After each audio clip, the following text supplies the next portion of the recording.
Buenas tardes, Leonardo Fossati. ¿Cómo andas, Néstor? ¿Te pusiste el retorno hoy? ¿Por qué no escucho a Leonardo yo?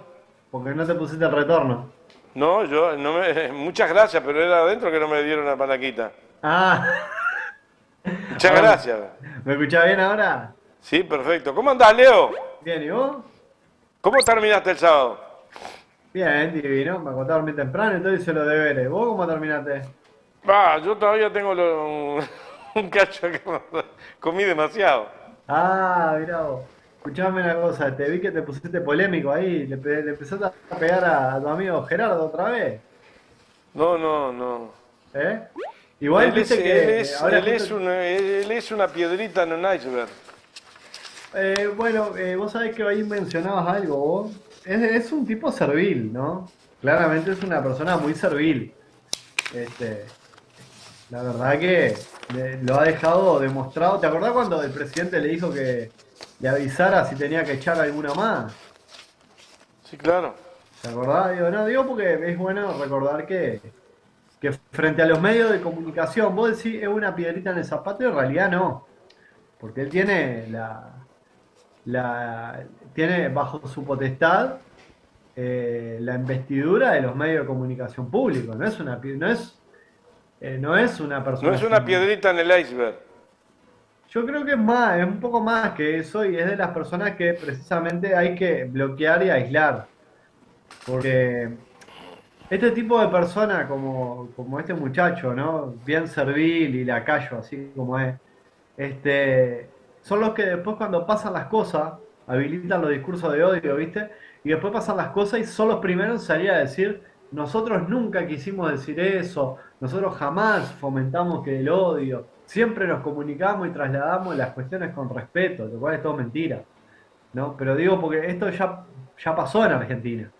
Los medios de comunicación argentinos que lo único que hicieron durante el 2013, 2014, 2015, 2016, 2017, 2018, y sobre todo en los últimos años de la gestión de Macri, fue alentar y fogonear un discurso de odio entre la sociedad, levantando las pronunciaciones que los parlamentarios o las distintas figuras políticas tenían en relación a otros candidatos, ¿no? O figuras que integraban el peronismo, ¿no?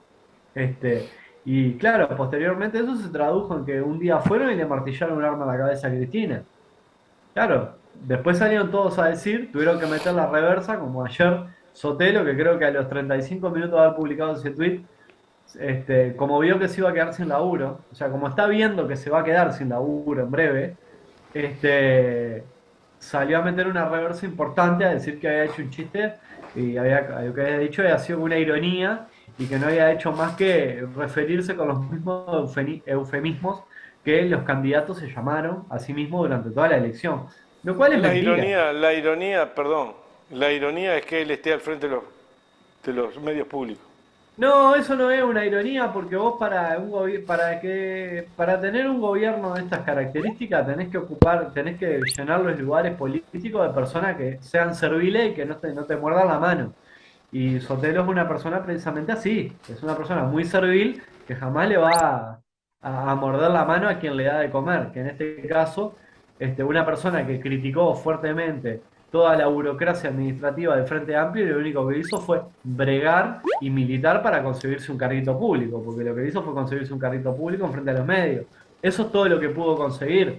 Él y su jefe máximo que consiguió un ministerio, ¿no? O sea, lo más lejos que va a llegar en la aspiración de su jefe, de su cacique político, fue un ministerio por un acuerdo, ¿no? Por un acuerdo para transar con lo más reaccionario de la política uruguaya, ¿no? Pero bueno, hay gente que evidentemente se va dando cuenta que se le acaba el cuarto de hora y que se están por quedar sin laburo, ¿no? Porque básicamente después terminarán como algún otro periodista de poco fuste laburando en algún medio de estos también, que son de lo mismo ¿no? Que le hace la campaña al oficialismo, ¿no? Terminarán en algún medio de esos generando opinión.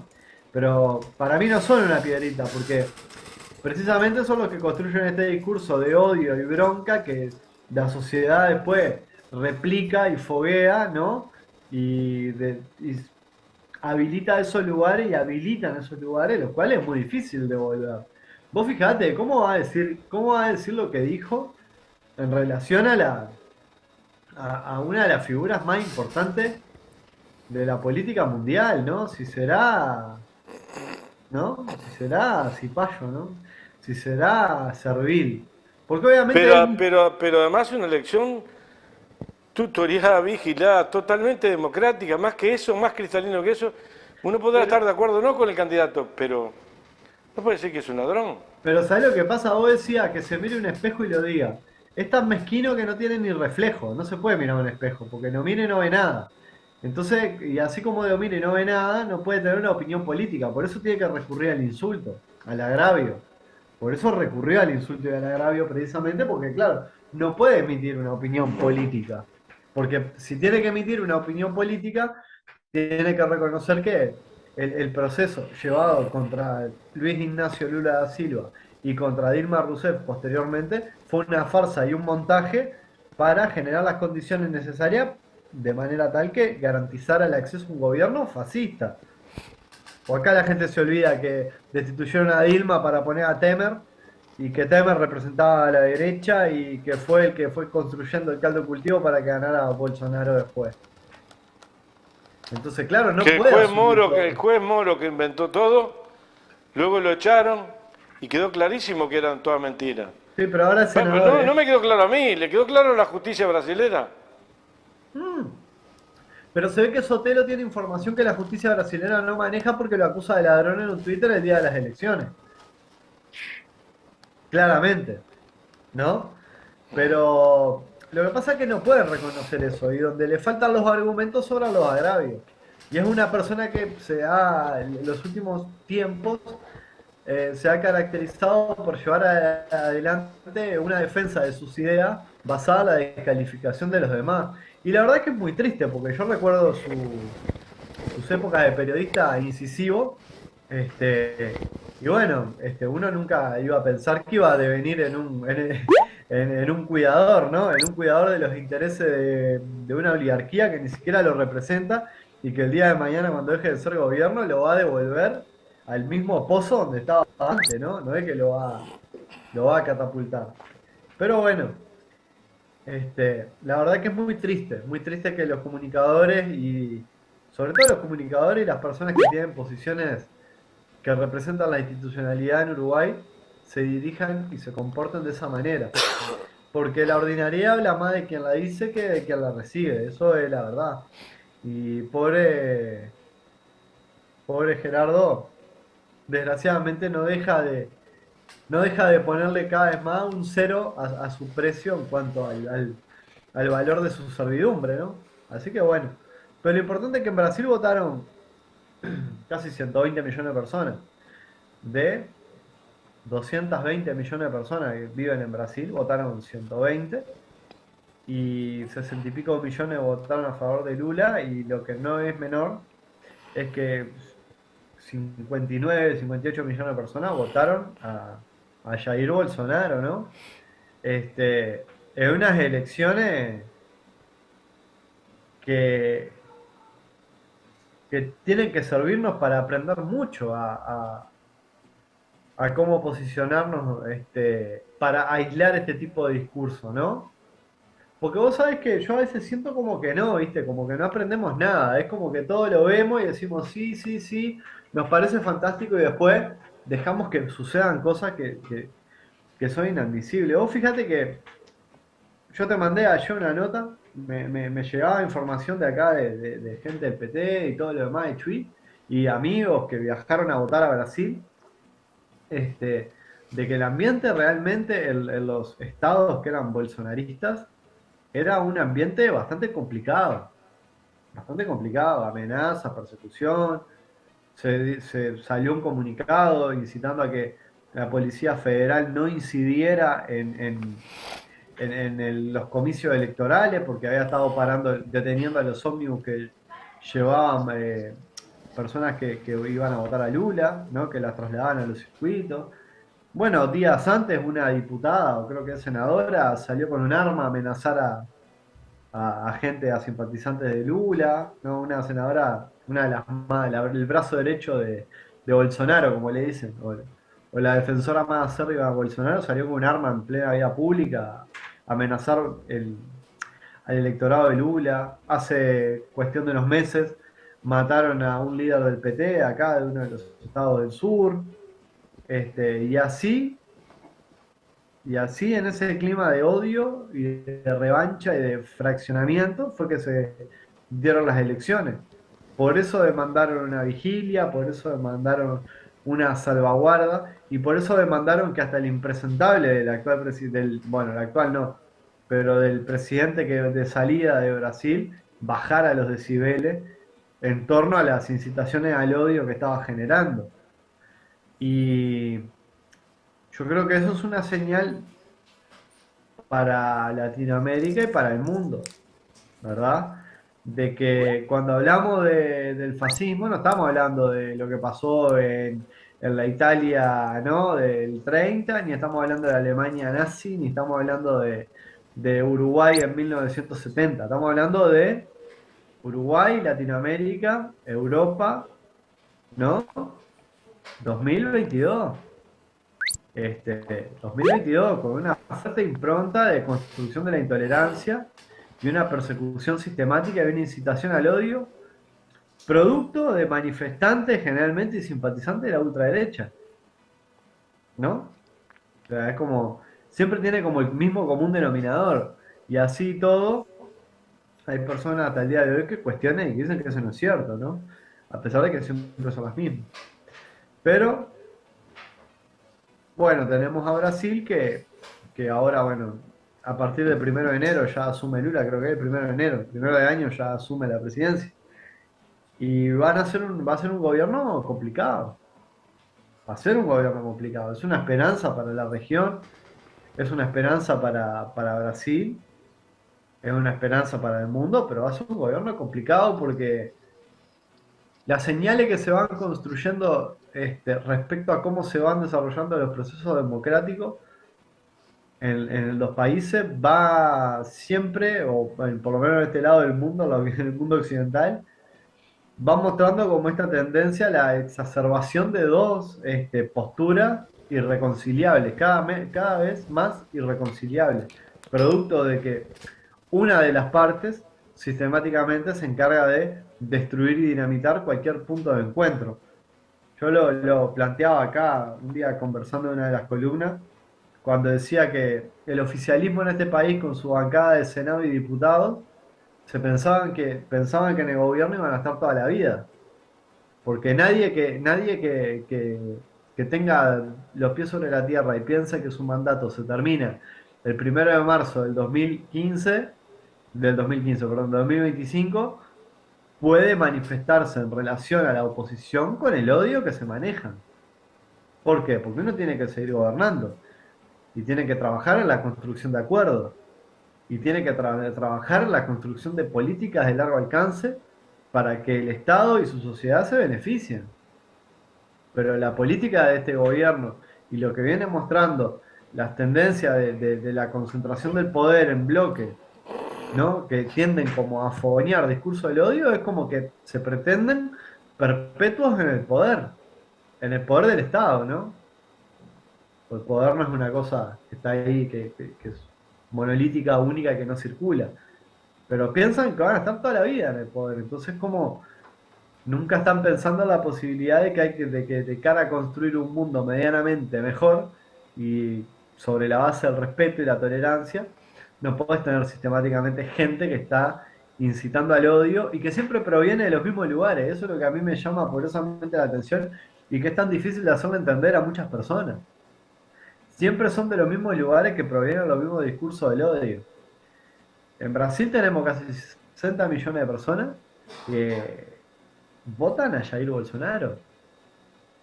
Y eso no quiere decir que las 60 millones de personas estén de acuerdo con la violencia generalizada o con salir a matar a gente porque piensa distinto. Pero hay muchos que sí. Hay muchos que sí.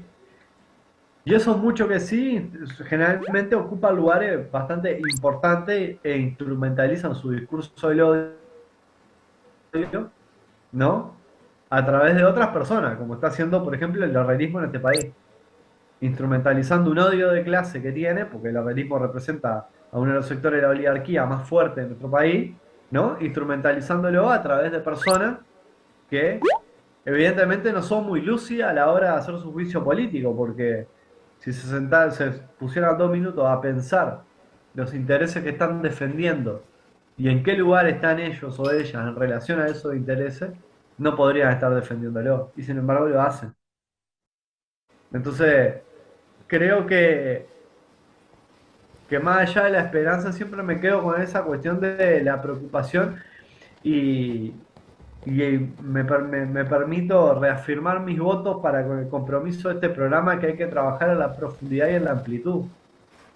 Porque trabajar en la profundidad y en la amplitud implica discutir, conversar, para convencer, para transmitirle a la persona que va a votar o que va a hacer ejercicio de su derecho de votar, que no es simplemente que va a votar una cara bonita o una promesa vacía, sino que tiene que votar en relación a quién es, a su historia, a su pasado, a su presente y a su objetivo. No puede ir y votar el día de mañana a fulana porque dijo, porque habla fuerte y Hay, grita a la tele.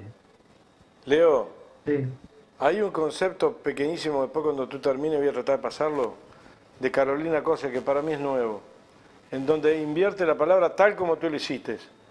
Yo siempre he dicho amplitud y profundidad. Hoy manejé un concepto que lo voy a desarrollar en 2 minutos, la entrevista es larga, pero hay 2 minutitos sobre ese tema, en donde maneja la profundidad, primero que nada, después la amplitud. Porque no nos sirve tener, o sea, gran parte de estas cosas yo creo que pasan o tienen como responsabilidad, producto de que hace mucho tiempo se está trabajando en generar un proceso de despolitización, ¿no? Y de desanclaje de la política de la vida cotidiana de las personas, ¿no? Porque es más fácil comprarse, yo qué sé, comprarse el mejor auto, ir a veranear a Cancún, yo qué sé, no sé. Es más fácil vivir en ese mundo que vivir quizá preocupado por, ¿no? Porque a un compañero le van a echar o a una compañera le hace 3 años que no le aumentan el sueldo, pero la inflación sube, por lo tanto cada vez tiene que laburar más para poder llevar un plato de comida a la casa. Claro, ese es un mundo más feo, ¿no? Pero es el mundo, es el mundo en el que vivimos. Ese es el mundo en el que vivimos hoy en día, no es otro. Pero claro, si todo el tiempo estamos bombardeados, ¿no? Por gente que nos muestra un mensaje que es totalmente el contrario y a su vez nos dice que las personas o que los lugares en los cuales esto se discute están mal, son todos unos intolerantes, son todos unos comunistas, hay que ejecutarlos a todos, y es muy difícil articular el discurso político de la gente. Es muy difícil generar la politización cuando hace décadas que venimos atravesando un proceso de despolitización muy fuerte. La dictadura fue un proceso de despolitización muy fuerte de la sociedad. Si bien sirvió como un proceso aglutinador de fuerzas políticas, un proceso de despolitización muy fuerte, ¿no? También dio esa puntada, ¿no? Y, y hoy en día cada vez lo vemos más. Y lo que vemos sistemáticamente es que el resultado de eso, que lo que vemos es personas defendiendo posiciones, discursos o siendo totalmente genuflexa ante la situación que atravesamos y vivimos. Pero no solo en Uruguay, en todo el mundo. Por eso tenemos un Gerardo Sotelo diciendo lo disparate que dice. Por eso tenemos, y nosotros tenemos que laburar o tenemos que asumir el compromiso toda de laburar en construir la profundidad. No salir, cuando hablábamos el otro día, yo hablaba de que hay que comprender cuál es la dimensión del fenómeno religioso en determinados estratos socioeconómicos. No es porque me interesaría el día de mañana capitalizar a esas personas en fuerza de voto. Es porque me interesa desarrollar ahí la profundidad del pensamiento, ¿no? Para que esa persona pueda entender y analizar la situación y la realidad en la que vive. Y en relación a eso, reivindicar y llevar adelante su lucha de manera organizada junto con otras. Y es ahí donde hay que dar la batalla. No banderear y balconear. Porque precisamente bandereando y balconeando es donde encontramos precisamente estas cuestiones que terminan siendo funcionales a este mundo que quiere construir una dicotomía bipolar de dos extremos que son irreconciliables y no podemos seguir alimentando esa rosca.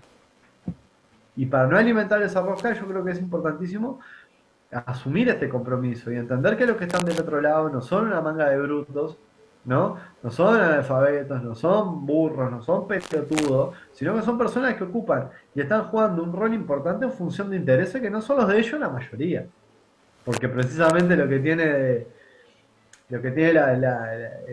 ¿no? Generalmente la derecha más conservadora y oligárquica, y por ejemplo la que representa a Jair Bolsonaro, es que tiende a decir que los intereses de ellos son los intereses de la mayoría de la población, cuando en realidad no lo son, porque defienden los intereses de una minoría, como pasa en este país, ¿verdad? Que sale presidente y dice, yo me siento mal con lo que pasó en el piso 4, ¿entendés? Y como si fuera, ¿no? Como si, tipo, sí, yo también me siento mal como uruguayo, pero usted no es un uruguayo como todos nosotros, usted es el presidente de la República, no alcanza con que me diga que usted se siente mal, alcanza con que haga renunciar a su ministro, y ni con eso alcanza tampoco. Este, pero bueno, esa es la gran virtud que tienen, ¿no? De poder desarrollar una retórica en la cual la mayoría nos sientamos muchas veces identificados, ¿no? Y terminemos replicando y siendo funcionales, ¿no? A ese discurso que lo que hace es seguir abriendo una brecha y una distancia entre dos puntos que parecen irreconciliables. Y creo que eso es un desafío que no es menor, que nosotros también lo tenemos que demandar, pero para demandarlo tenemos que comprometernos.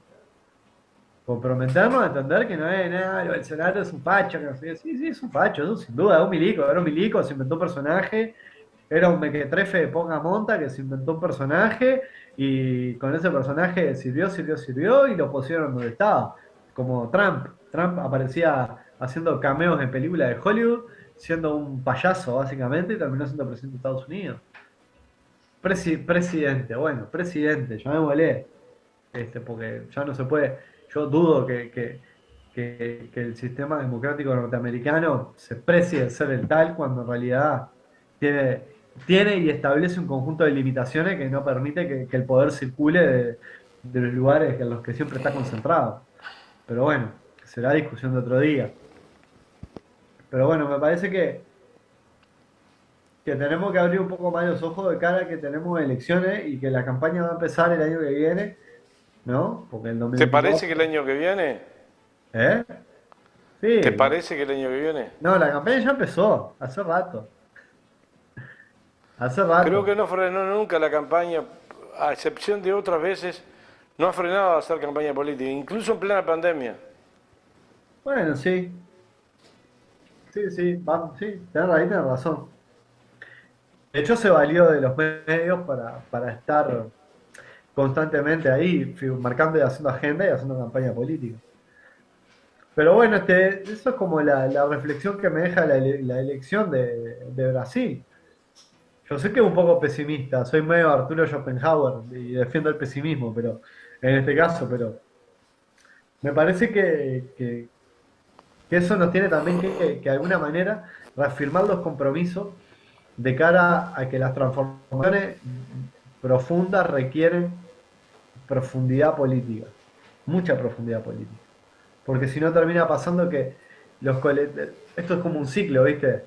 Onda, gobiernan las izquierdas de Latinoamérica y gobiernan con un matiz y con un, ¿no? Y con este cariz de ser conciliadoras, de gran amplitud, y cuando el ciclo se revierte el producto de lo que vos sea que hagas, ¿no? Con una fuerte manipulación mediática, el golpe que te dan te tira cada vez de un punto más alto y cada vez más abajo. Y cada vez volvés más hacia atrás y cada vez retrocedemos mucho más. Entonces, hay que empezar a trabajar de cara a construir transformaciones profundas. Y para construir transformaciones profundas se requiere que haya un pueblo atrás que trabaje, ¿no? Y se forme de manera tal que permita sostener esas transformaciones profundas. Y eso se hace discutiendo, pensando. compartiendo, discutiendo, entendiendo que Gerardo Sotelo no salió ayer a hacer ese comentario porque estaba en la casa del pedo y enojado, como lo quisieron hacer ver, lo instrumentalizó un comentario porque hay una estrategia por parte de cierto sector del oficialismo de captar los votos, ¿no? de la derecha más conservadora y más rancia que se están yendo y votan y es un electorado de otro partido político que es Cabildo Abierto. Hay una estrategia política detrás de eso.